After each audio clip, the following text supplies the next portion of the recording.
The best way to start our day is by telling the Lord, I'm all yours, send me. Are we living the available life? A life where God can set up divine appointments and encounters with people who need encouragement or help or even salvation. We live in a broken and hurting world. If we let Him, God will use us to reach out to those who need compassion and the message of hope. I'm going to share an experience that I had that showed me the importance of being available. Many years ago, I worked with young women as part of a hospital psych program. One of these girls was pregnant and asked me to coach her through labor and delivery. So on the day she went into labor, it was an incredibly busy time at the hospital. There was a bed shortage, so we were put in a shared room.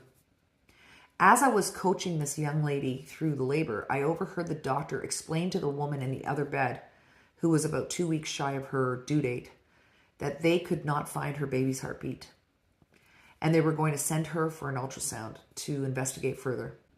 Later, when she returned from the ultrasound, the doctor came back in to tell her that her child in her womb was no longer living. My heart broke for this woman and her husband. I immediately quietly prayed for them.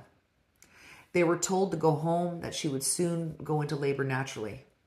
So the next day I was back at the hospital visiting the young lady I had coached through labor. And when I was in the hallway, I was approached by a man who I soon recognized as the husband of the woman who had lost her baby. He explained that his wife was in active labor and that he had seen how I had coached the young girl and asked if I would do the same for his wife. He explained that he simply could not handle being there when his child was born, not breathing. He didn't want his wife to go through that alone, so he pleaded with me to be in the room with her. And then he said something that struck me so hard. This was their second child that was lost. Their first was a few months old and passed away from SIDS. I quietly told them that I would do whatever was needed.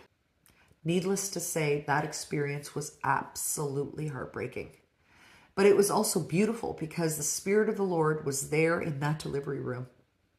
And as I held her child, I told her that her little one was now in the arms of Jesus. Sometimes our divine assignments are incredibly difficult ones. But if we let Him, the Lord will show the world who He is through our love and service. God bless you.